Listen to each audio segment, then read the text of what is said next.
Hello friends, आज का हमारा टॉपिक है कार्डियक साइकिल, जिसको हम इन शॉर्ट बिल्कुल जो बेसिक होता है उसमें हम इसको डिस्कस करेंगे। अगर इन फ्यूचर हम वीडियो बना पाते हैं, मतलब फिजियोलॉजी की अगर वीडियो शुरू करेंगे तब हम इसको डिटेल में पढ़ेंगे, लेकिन एक बेसिक इन्फॉर्मेशन जो आपको पता होनी चाहिए हार्ट या कार्डियक साइकिल के बारे में, वो हम इस वीडियो में आपको बताते हैं। तो सबसे पहले जो हमारा सर्कुलेटरी सिस्टम है उसमें होता क्या क्या है।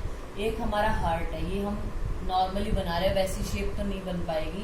तो ये हमारा हार्ट है, इसके हमारे 4 चैम्बर हमारा हार्ट होता है। जो ऊपर वाले उनको एट्रिया बोलते हैं, जो नीचे वाले वो वेंट्रिकल्स हैं। ये राइट एट्रियम और राइट वेंट्रिकल, ये लेफ्ट एट्रियम और लेफ्ट वेंट्रिकल। यानी एक मस्कुलर चैम्बर्ड हार्ट होता है हमारे सर्कुलेटरी सिस्टम में, प्लस क्लोज ब्रांचिंग जो ब्लड वेसल्स, और एक फ्लूइड जोन में घूमता रहता है, सर्कुलेट करता रहता है ब्लड। 3 चीजें होती हैं। ये हमारा जो 4 चैम्बर्ड हार्ट है, सबसे पहले हार्ट की बात करते हैं। ये मीजोडर्मली अराइव्ड ऑर्गन है, थोरेसिक कैविटी में सिचुएटेड है और दोनों लंग्स के बीच में होता है, थोड़ा सा लेफ्ट की तरफ टिल्ट होता है। इसका जो साइज होगा वो कैसा होगा, एक क्लेंस्ड फिस्ट, जो हम मुट्ठी बंद करके जितनी हमारा क्लेंस्ड फिस्ट है जो उसके आकार का ये होता है। और इसमें क्या होती है, इसकी जो लेयरिंग होती है, यानी डबल लेयर इसके ऊपर चढ़ी हुई होती है, जो इसको क्या करती है, प्रोटेक्ट करके रखती है। जो मेम्ब्रेन है उसको हम बोलते हैं पेरिकार्डियम, और उसमें जो फ्लूइड भरा होता है वो होता है हमारा पेरिकार्डियल फ्लूइड। जो हमारे एट्रियम होते हैं ये छोटे हैं, वेंट्रिकल्स बड़े होते हैं। जो हमारा राइट एट्रियम है और लेफ्ट एट्रियम है, इनके बीच में एक दीवार जैसी है, मतलब एक थिन वॉल्ड मेम्ब्रेन है जो इन दोनों के ब्लड को मिक्स नहीं होने देती। वो हमारी होती है इंटर एट्रिकुलर सेप्टम। ठीक है, एट्रियम के बीच में तो इंटर एट्रियल सेप्टम बोलते हैं। फिर वेंट्रिकल्स के बीच में भी होता है, ये थोड़ा थिक होता है, तो इसको हम बोलते हैं इंटर वेंट्रिकुलर सेप्टम। अब जो ये एट्रियम और वेंट्रिकल्स हैं, इनके बीच में भी सेप्टम होता है, इनके बीच में भी सेपरेशन है, उसको हम बोलते हैं एट्रियो वेंट्रिकुलर सेप्टम। लेकिन इस यहाँ वाले ब्लड को वेंट्रिकल्स में भी ट्रेवल करना है, तो इसके लिए यहाँ पे ओपनिंग होती है। ये ओपनिंग जो राइट साइड की है, ये गार्डेड बाय 3 वॉल्व, जो हमारे 3 कस्प लाइक स्ट्रक्चर होते हैं, इसलिए इस वॉल्व को हम बोलते हैं ट्राइकस्पिड वॉल्व।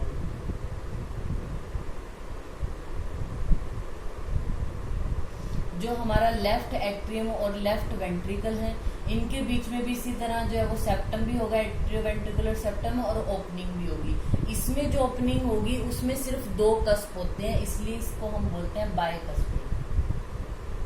बायकस्पिड, ये इसको मिट्रियल वॉल्व भी बोलते हैं। अब ये जो वेंट्रिकल्स हैं, इससे ब्लड जाना है पल्मोनरी आर्टरी में, और जो ये लेफ्ट है इससे जाना है अयोर्टा में। तो वो ब्लड बैक फ्लो ना हो तो उसके लिए यहाँ पे भी वॉल्व लगे होंगे दोनों साइड। इन वॉल्व को हम क्या बोलते हैं, सेमील्यूनर वॉल्व।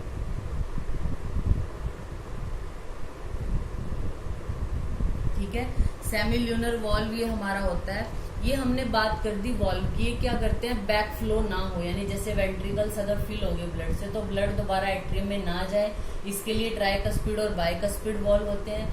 जो वेंट्रिकल्स का ब्लड है जो चला गया इनसे आर्टरी में या एओर्टा में, पल्मोनरी आर्टरी और एओर्टा में, तो वो वापस वेंट्रिकल्स में ना जाए, इसके लिए सेमील्यूनर वॉल्व होते हैं। हमारा जो एंटायर हार्ट है वो कार्डियक मसल्स का बना हुआ है। इसमें हमारा जो कार्डियक मस्कुलेचर है वो एक स्पेशलाइज्ड टिश्यू से बना है, जिसको हम क्या बोलते हैं, नोडल टिश्यू।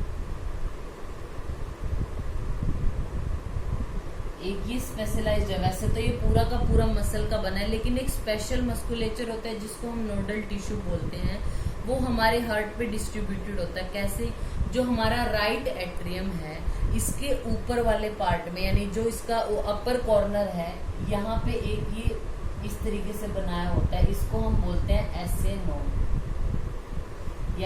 यानी साइनो एट्रियल नोड बोलते हैं। अब जो ये राइट एट्रियम है, इसके लेफ्ट कॉर्नर पे और जो एट्रियो वेंट्रिकुलर सेप्टम है उसके पास एक और ये जो जैसे हम आयुर्वेद में बात करते हैं ग्रंथि की, यानी एक थोड़ा सा उठा हुआ पोर्शन बना होता है, इसको हम बोलते हैं एवी नोड, एसे नोड, एवी नोड। फिर ये जो एवी नोड है, इससे फाइबर्स निकलते हैं यानी एसए नोड पहले, फिर एवी नोड। एवी नोड से जो फाइबर्स निकलेंगे वो जो इंटरवेंट्रिकुलर सेप्टम है यहाँ आएंगे, उसको हम बोलेंगे बंडल ऑफ हिस। ये बंडल ऑफ हिस दो पार्ट में डिवाइड हो जाएगा, ऐसे और ऐसे, यानी राइट बंडल ब्रांच और लेफ्ट बंडल ब्रांच। ठीक है, फिर उसके आगे जो हमारी सबसे छोटी एक तरह से वो होते हैं फाइबर, उनको हम क्या बोलते हैं, पुर्किंजे फाइबर।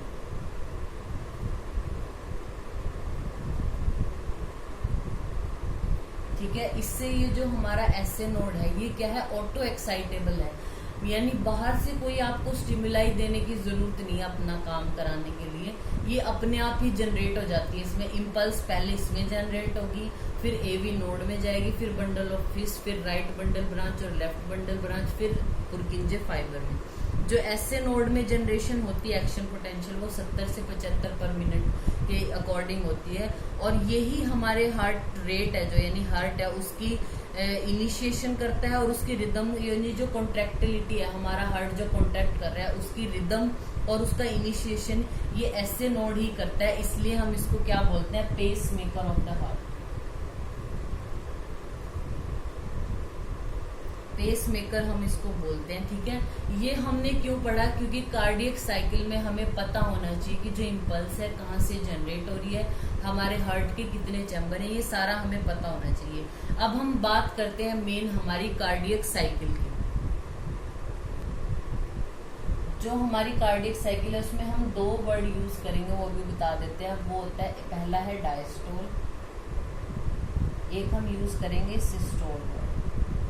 सिस्टोल का मतलब होता है कॉन्ट्रैक्ट होना, और डायस्टोल रिलैक्स। ठीक है, रिलैक्सेशन, और ये कॉन्ट्रैक्शन सिस्टोल बोलते हैं। क्या होता है, जब हमारे हार्ट के चारों चैम्बर रिलैक्स स्टेट में है, यानी जो एट्रियम है हमारे वो भी और वेंट्रिकल्स रिलैक्स स्टेट में है, तो हमारे जो ट्राइकस्पिड और बाइकस्पिड वॉल्व हैं ये खुले हुए हैं, ये खुले हैं। ठीक है, और जो हमारे सेमिल्यूनर वॉल्व है ये हमारे बंद है इसमें। ठीक है, तो क्या होगा, जब ये रिलैक्स स्टेट में है, यानी जो एट्रियम और वेंट्रिकल दोनों का क्या चल रहा है, डायस्टोल चल रहा है, हमारे बाइकस्पिड और ट्राइकस्पिड वॉल्व खुले हैं, तो जो ब्लड यहाँ से ये वेना केवा की हेल्प से इधर यहाँ आ रहा है राइट एट्रियम में, और पल्मोनरी जो वेन है उसके थ्रू आ रहा है हमारे लेफ्ट एट्रियम में। तो ये सारा ब्लड जो आ रहा है धीरे धीरे इनमें गिरता जा रहा है, इनमें ट्रांसफर हो रहा है वेंट्रिकल्स में। ठीक है, वेंट्रिकल्स में आ रहा है। फिर क्या होगा, जो एसए नोड होता है हमारा यहाँ पे, इसमें एक इम्पल्स जनरेट हुई। इम्पल्स जनरेट होने की वजह से अब जो हमारे एट्रियम है वो थोड़े कॉन्ट्रैक्ट हो गए।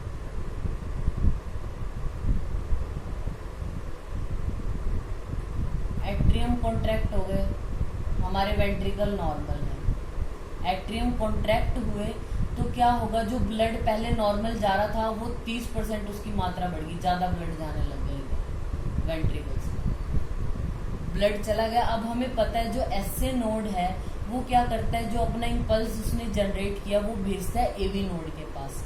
एवी नोड से वो जाता है बंडल ऑफ हिस में, फिर right bundle branch, left bundle branch और हमारी पुर्किंजे फाइबर। तो अब क्या हुआ, इससे हमारे वेंट्रिकल्स में ज्यादा ब्लड भरने लग गया। अब क्या होगा, हमारा जैसे ही इम्पल्स आगे ट्रांसफर हो रहा है वेंट्रिकल्स कॉन्ट्रैक्ट होने लगे। अब वेंट्रिकल्स कॉन्ट्रैक्ट हो रहे हैं। अब जो जैसे ही ये कॉन्ट्रैक्ट होना शुरू हुए, ये अपनी रिलैक्स स्टेट में पहुंच गए दोनों एट्रियम। यानी अब हमने क्या, पहले क्या था, दोनों ही डायस्टोल वाली कंडीशन में थे, एट्रियम भी और वेंट्रिकल्स भी। दूसरी स्टेज क्या आई थी हमारी, कि ये कॉन्ट्रैक्ट हुए थे, यानी जो एट्रियम है वो कॉन्ट्रैक्ट हुए तो ब्लड ज्यादा जाने लग गया इधर वेंट्रिकल्स में। वेंट्रिकल्स में ब्लड ज्यादा जा रहा है, प्लस में इसने एसए नोड ने इम्पल्स आगे भेज दी, AV node, bundle of His और बंडल ब्रांच लेफ्ट और राइट जो बंडल ब्रांच है वहां पे, और पुर्किंजे फाइबर्स में। तो वेंट्रिकल्स तो हमारे कॉन्ट्रैक्ट करने लगे, एट्रियम नॉर्मल कंडीशन में आ गए। अब हमारे वेंट्रिकल्स में ब्लड तो बहुत भर गया और ये कॉन्ट्रैक्ट होते जा रहे हैं, तो क्या हो कि ब्लड का बैकफ्लो ना हो, इसलिए एकदम ट्राइकस्पिड और ये जो बाइकस्पिड वॉल्व है ये हो जाते हैं हमारे बंद। एकदम ये बंद होंगे और इसकी कॉन्ट्रैक्शन तो शुरू हो ही रही है, तो ये जो सेमिल्यूनर वॉल्व है ये फोर्सफुली ओपन हो जाते हैं। ओपन होने से जो सारा ब्लड है वो चला जाएगा आयोर्टा में चला गया और कुछ हमारा पल्मोनरी आर्टरी में चला गया। फिर उसके बाद ये जो हमारे वेंट्रिकल्स हैं फिर से ये हो जाते हैं रिलैक्स, यानी अब चारों जो हमारे चैम्बर है वो रिलैक्स स्टेट में है। तो ये इस तरीके से ये साइकिल चलती रहती है। पहले दोनों डायस्टोल की कंडीशन में है तो ब्लड वेंट्रिकल्स में आ रहा है नॉर्मल, फिर एट्रियल कॉन्ट्रैक्शन हुई यानी एट्रियल जो है वो सिस्टोल हुआ, जिसकी वजह से जो ब्लड है वो ज्यादा मात्रा में वेंट्रिकल्स में गया। ये जो एट्रियम का कॉन्ट्रैक्शन है ये क्यों हुआ, क्योंकि एसए नोड में इम्पल्स जनरेट हुई। जैसे ही वो इम्पल्स उन्होंने AV node, bundle of His और जो राइट और लेफ्ट उसकी ब्रांचेस है और पुर्किंजे फाइबर वहां तक गया तो ये वेंट्रिकल्स कॉन्ट्रैक्ट होना शुरू हुई, यानी वेंट्रिकुलर सिस्टोल हुआ। वेंट्रिकुलर जो सिस्टोल हुआ उसके बाद क्या हुआ, हमारे एट्रियम हो गए डायस्टोल यानी रिलैक्स। वेंट्रिकल जैसे ही कॉन्ट्रैक्ट हुए, ट्राइकस्पिड बाइकस्पिड वॉल्व यानी बैक फ्लो ना हो, दोबारा से ना जाए, तो ये बंद हो गए।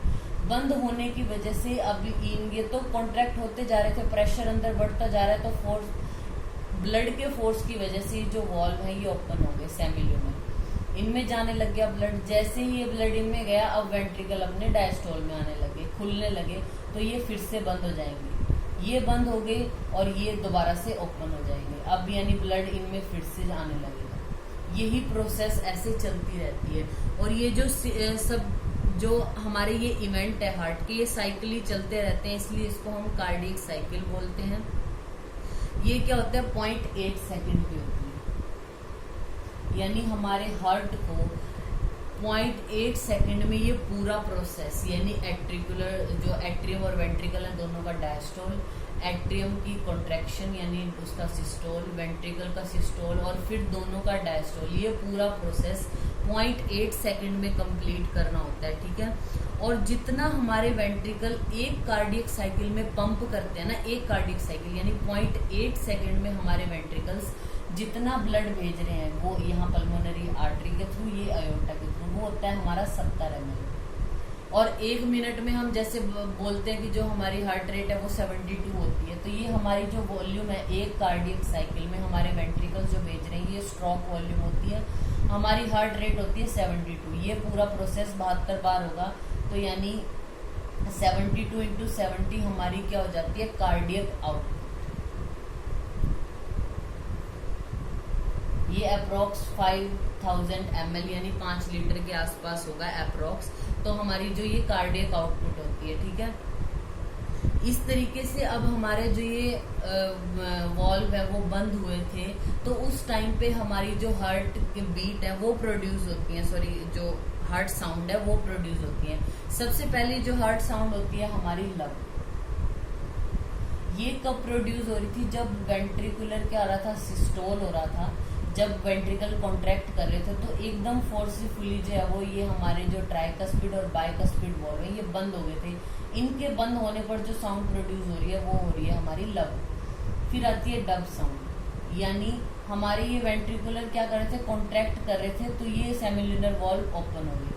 अब क्या हुआ, जब हमारा वेंट्रिकुलर डायस्टोल हुआ, ये रिलैक्स स्टेट में गए, तो ये ब्लड वापस भी तो आ सकता था, अब प्रेशर तो रिलीज हो गया, ये ब्लड वापस ना आए, इसलिए एक फोर्सफुली ये जो है वो हमारे पल्मोनरी जो वेन में है और आयोर्टा, सॉरी पल्मोनरी आर्टरी और आयोर्टा में जो वॉल्व है सेमिल्यूनर वॉल्व, ये बंद होते हैं। इनके बंद होने पर हमारी सेकेंड हार्ट साउंड यानी डब प्रोड्यूस होती है, ठीक है। जो ये हमने कार्डियक साइकिल पढ़ी है 0.8 सेकेंड की, इसको हम अगर दोनों में डिवाइड करें यानी एट्रियल जो डायस्टोल और सिस्टोल की अगर हम बात करें, एट्रियल जो सिस्टोल होता है वो हमारा होता है 0.1 सेकेंड का और एट्रियम रिलैक्स रहता है 0.7 सेकेंड के लिए। इन 0.8 सेकेंड में से ये 0.1 सेकेंड तो कॉन्ट्रैक्शन रहती है और 0.7 सेकेंड के लिए डायस्टोल स्टेज में रहते हैं। अगर हम वेंट्रिकल्स की बात करें तो ये क्या होते हैं, 0.3 सेकेंड के लिए तो सिस्टोल होता है और 0.5 सेकेंड के लिए डायस्टोल होता है, ठीक है। तो ये हमारी होगी कार्डियक साइकिल। Thank you.